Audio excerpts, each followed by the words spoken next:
Simple. Not an opinion, a fact. A mother pushing her child goes well beyond the contractions, the labor pains, and the delivery. A mother has to, as the Impressions sang in 1964, keep on pushing.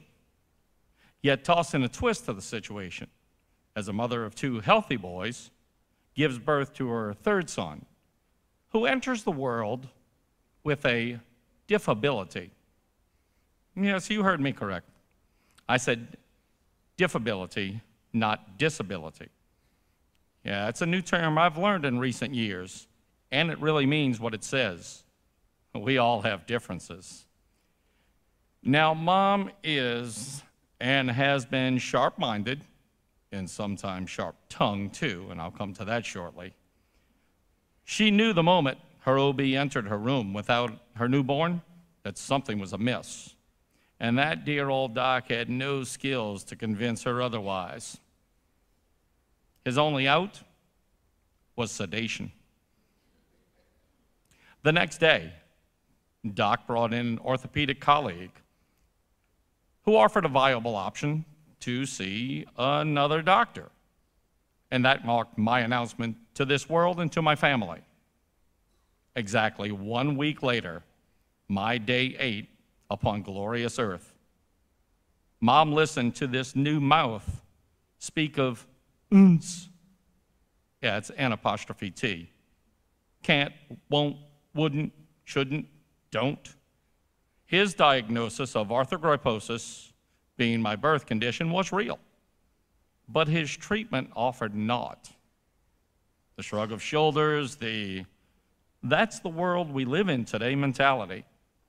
Ooh, Mom's fighting spirit surfaced, starting with a quick and harsh retort. Who made you Jesus Christ? Now, I learned of this response much later in life. And then I asked Mom, when she said that, hey, Mom, did you know he was Jewish?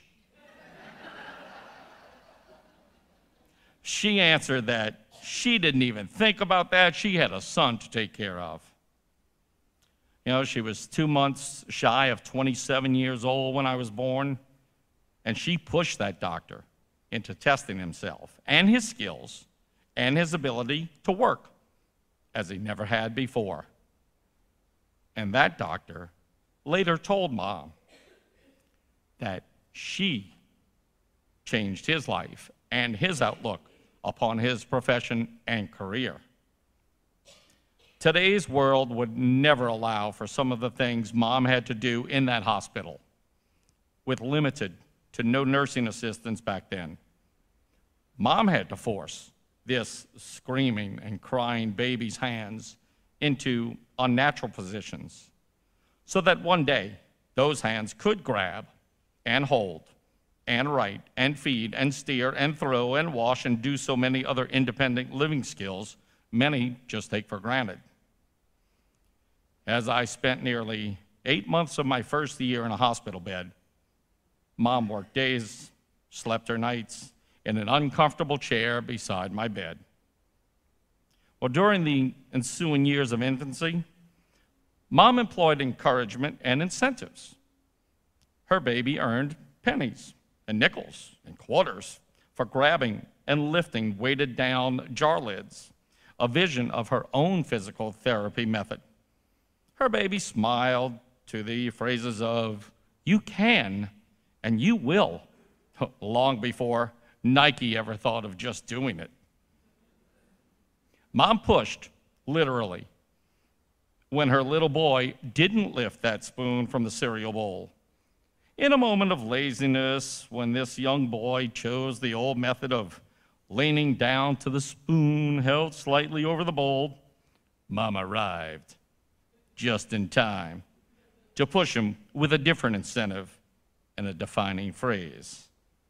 With hand on the back of the head, Mom pushed downward, and that little face went straight into the bowl of crispy critters and milk. Her words were few. You know better. Mom's a healthy 80-year-old now, And to this day, well, she keeps on pushing. She also didn't know about this show, and she's here tonight. And I'd like to have her stand and be recognized. Happy Mother's Day out there, Mom.